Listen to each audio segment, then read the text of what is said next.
सातवीं क्लास के विद्यार्थियों गुड मॉर्निंग। उस दिन हमने दूसरा चैप्टर स्टार्ट करा था प्राणियों में पोषण। मानव पाचन तंत्र के बारे में हम अध्ययन कर रहे थे। मानव पाचन तंत्र के प्रमुख भाग आपको बताए, मुख, ग्रासनाल, आमाशय, छोटी आंत, बड़ी आंत और मलाशय। इनमें से मुख के बारे में हमने अध्ययन किया था और ये भी बताया था कि भोजन का जो पाचन है जब मुख में करते हैं हम, मुख से स्टार्ट होता है। मुख में तीन चीजें महत्वपूर्ण भूमिका निभाती है।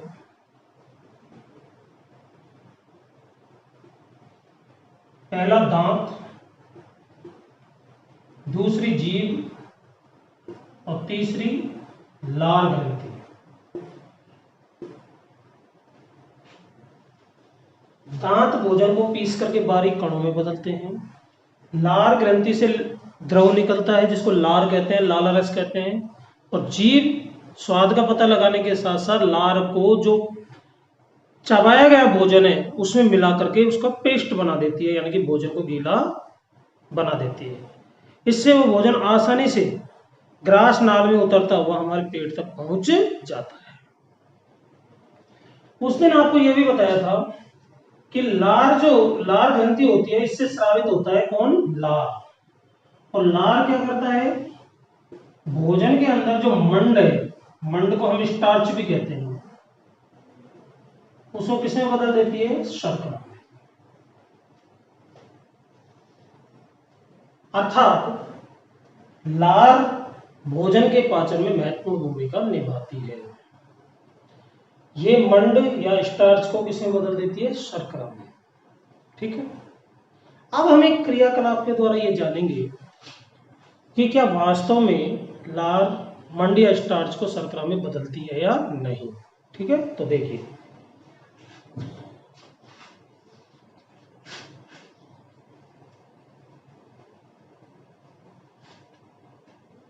इसके लिए हमने दो प्रणालियां ली।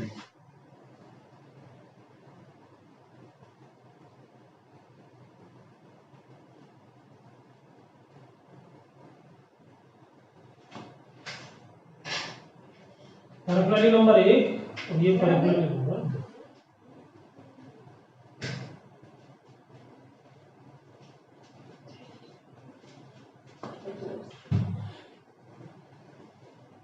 इनका नाम रख देते हैं प्रणाली ए और प्रणाली बी। अब हमने क्या किया, उबले हुए चावल लिए, एक में तो हमने वैसे चावल डाल दिए साबुत, जो उबाल करके मतलब बिना पिसे, ये चावल डाल दिए। दूसरे में हमने चावलों को थोड़ा सा चबा करके मुंह में रखा, चबाया। चबाने से क्या हो जाएगा? चावल के अंदर क्या मिल जाएगी? लार मिल जाएगी। यानी कि इसमें हमारा जो मकसद है वो ये है कि चावल में लार मिल जानी चाहिए। तो चबाए हुए चावलों को हमने प्रणाली बी में डाल दिया। ठीक है, इनमें थोड़ा जल डाल दिया, 4-5 बूंद। ये तो कैसे चावल है? उबले हुए। और ये कैसे चावल है? चबाए हुए।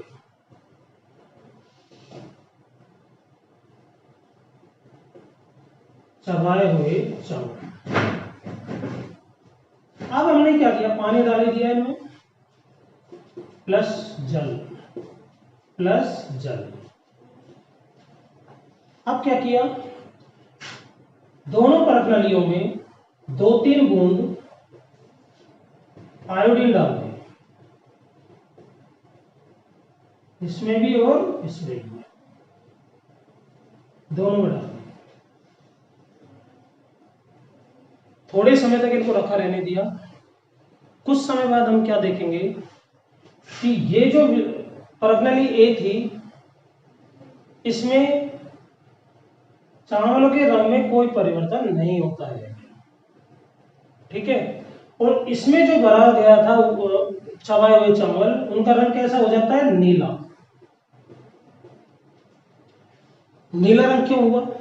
क्योंकि इसमें हमने चबाए हुए चावल रखे थे, चबाए हुए चावलों में लार मिल गई थी। लार ने मंड को किसमें बदल दिया था? शर्करा में। और आपको पता ही है शर्करा का मैंने आपको टेस्ट बताया था, कार्बोहाइड्रेट का टेस्ट कैसे करते हैं? आयोडीन डालते हैं। आयोडीन डालने से अगर विलयन नीला या काला हो जाता है तो हम कहते हैं कि ये शर्करा है। तो इसमें लार मिली हुई थी, ठीक है। लार ने मंड को शर्करा में बदल दिया और शर्करा ने आयोडीन से क्रिया करके विलयन को कैसा बना दिया? नीला। तो इस क्रियाकलाप से सिद्ध होता है कि लार भोजन में उपस्थित मंड या स्टार्च को किसमें बदलती है? शर्करा। ठीक है।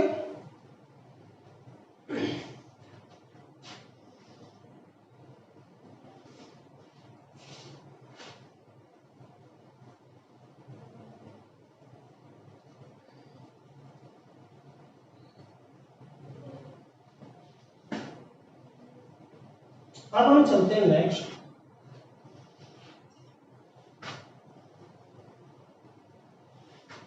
आमाशय।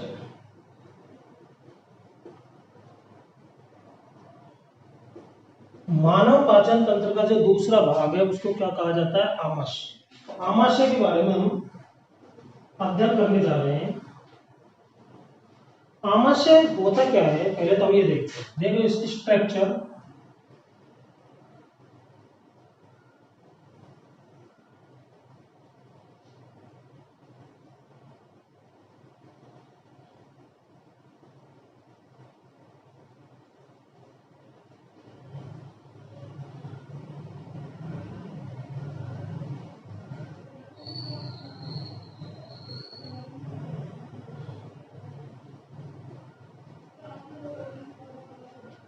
इस तरह की स्ट्रक्चर होती है।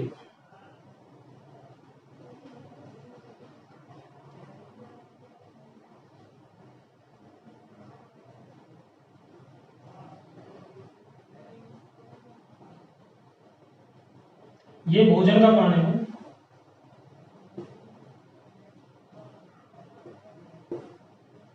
इस तरह से आता है ये ग्रसिका में होकर के। ये क्या है? ग्रसिका।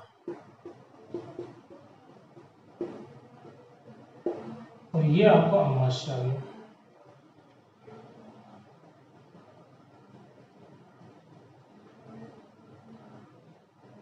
ये आंतरिक भित्ति है आमाशय की। अभी आपको बताएंगे कि ये आमाशय की जो आंतरिक भित्ति है इसकी क्या भूमिका होती है, वो हम इसके अंदर देखेंगे।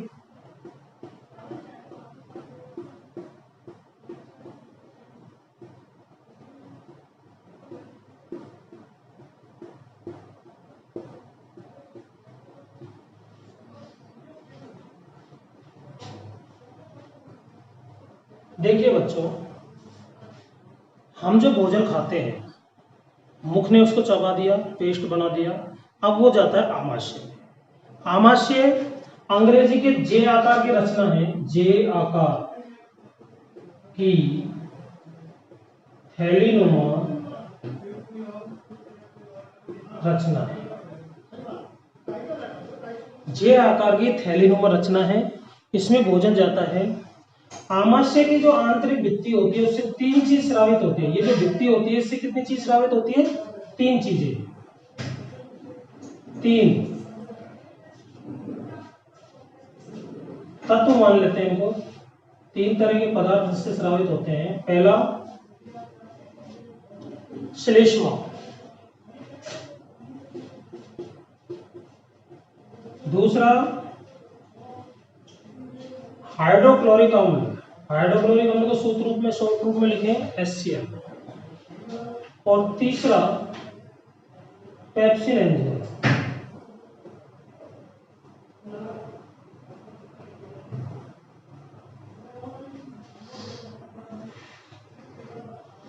ये तीन चीजें ये आंतरिक भित्ति स्रावित करती है। ठीक है। इनमें से देखो अब अलग अलग भूमिका है इनकी।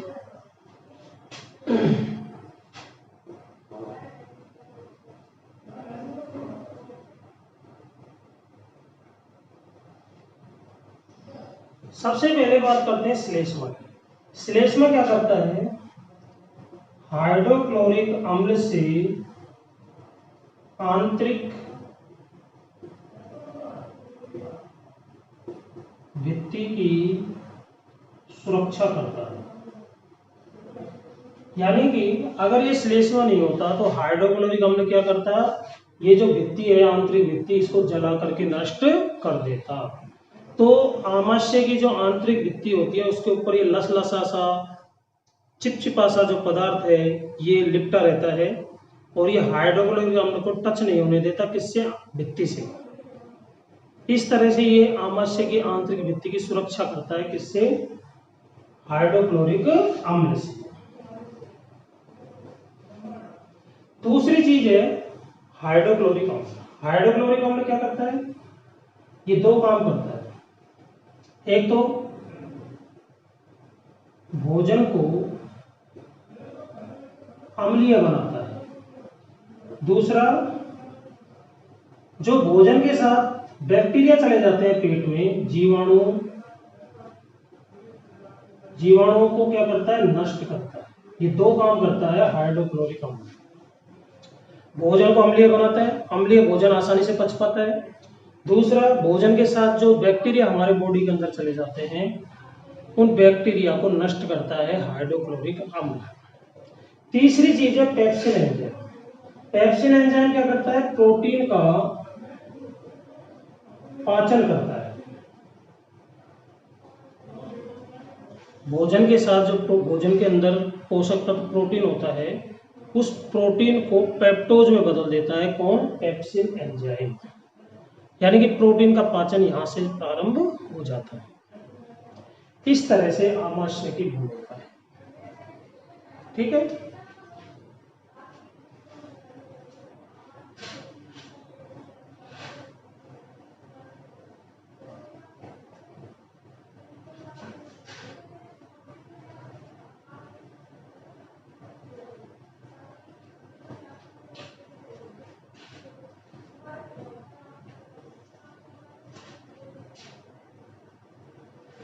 कई बार आपने देखा होगा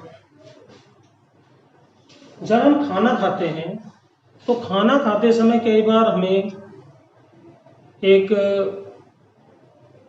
धांस सी लग जाती है, धांस, खांसने लगते हैं हम, छींके भी आ सकती है। कभी आपने सोचा है ऐसा क्यों होता है? ऐसा इसलिए होता है कि जब हम भोजन करते हैं तो कई बार जल्दबाजी में जो भोजन के कण होते हैं वो श्वास नाल में चले जाते हैं। जब भोजन के कण श्वास नाल में चले जाते हैं तो हमें खांसी उठती है। एक्चुअल में क्या होता है, हमारा जो एक गला है, थ्रोट, इसमें से दो नलियां जाती है, ध्यान देना, इस तरह से, एक, दो।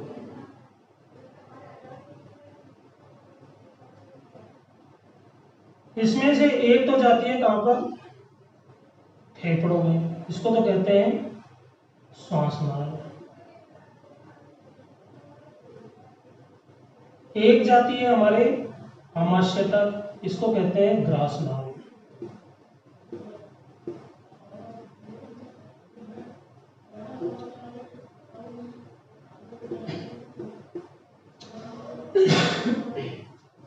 इसको कहते हैं ग्रास नाल। सवाल ये उठता है, इसमें तो जानी चाहिए हवा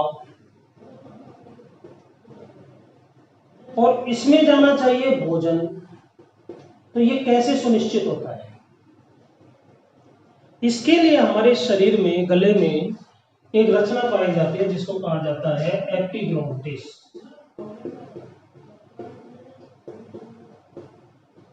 एपिग्लोटिस को हिंदी में कहा जाता है घाटी ढक्कन। क्या कहते हैं, घाटी ढक्कन। ये क्या करता है, जब हम सांस लेते हैं तो ये जो इस तरह से रचना होती है,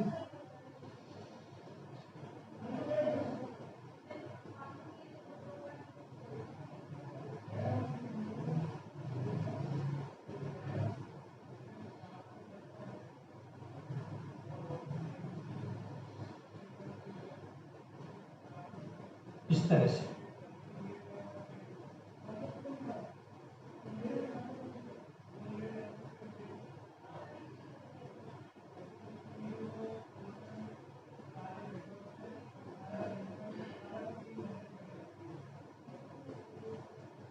इस तरह से रचना होती है, देखिए।